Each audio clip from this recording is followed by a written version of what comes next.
This week what we're just going to have a bit of a talk about is a gift wrap. The gift wrap's basically just a grip with two hands. You can use it for kind of a lot of things like your self-defense. You right? Sorry. You can use it for your self-defense kind of things, but probably one of the main reasons in jiu-jitsu that we'll use it is for when we have our training partner on the ground in mount or side control, we're looking to get to their back. Let's just look at the grip first. If I can somehow or other, it's easier on the ground, get his hand across so that I'm essentially reaching past the back of his head and I'm grabbing on the actual bones of the wrist, this is where I want this grip to be. Now, if I just grip loosely and I'm loose with my elbow, you can slide his hand up underneath his face and you can kind of wedge it off the back of his head. I mean, this won't completely stop it, but if I roll my wrist off and tighten my elbow down, now when he tries to do it, it's at least considerably harder. And the good thing about this too, from a self-defense perspective, is if he tries to punch me, I can quite easily turn away. And if I actually had this position and I'm holding here like this, I can thread my hand underneath, punch it all the way through, and then lock my hands up and do like a really kind of a nasty Ezekiel headed arm, sort of a triangle choke there. Or if it was, maybe he was too big for me and stuff like that, I can look to start pulling him off base and throwing him back down onto the mats. If he does a graceful break fall,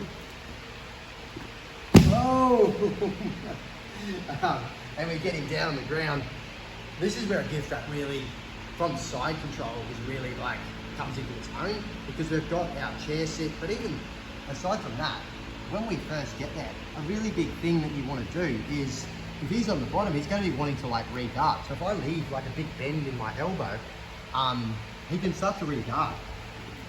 You see what I mean? But as he started to do that, or even if he has got it, I can literally put my hand on his foot, push, and extend my hand. Now with a straight arm, and notice my wrist turned down and my elbow turned down, now look, as he tries to re-guard into me, that grip keeps him right away from me. So there's plenty of different moves that we can do from it, but just the number one main one that we're going to ever use from it, whether you're in side control or mount, is number one, take the back, and then we've got a couple of arm attacks. But let's just look at the taking the back. If I thread my hand through there and then lock over my wrist, so this is like a Lego man grip, and this is a thumbless kind of a scoop grip, and I'm just pulling down. Predominantly this hand pulls down. Now I can slide a knee under his head, step all the way over, and then look back towards his feet, and then pull him straight up. See how I put my feet? I just like to stand still on here, but if you've got nice long legs, you can lock up some sort of a body triangle. Just a little detail on this, where I see everybody kind of goes wrong, when we're starting to get here, not only does he want to knock this over his head, but he also wants to walk back upwards. I really stop that by jamming, see your hero? Yep. My knee underneath his head, because now as he walks back, he walks into my hamstring. See, that's actually putting him onto my lap, which means I take his back. It's easy to step my foot across to his head and look back towards his face, and I get a really nice back take.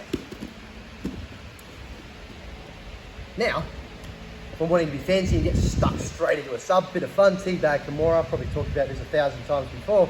With this grip, my favourite way to do it, the really simple way to do it for a complete beginner, is just unloop your elbow, step your knee over his head, lift, and then turn the hand this way for a nice easy teabag Kimura. But people see that becoming pretty easy these days. So what we want to do is, from our grip here, I don't even care, I just kind of leave my hand here, sort of scooping up, take this hand out from underneath, pull his elbow back as I turn around, and I put all my weight on his tricep, step my knee over his face, and I kneel here like this.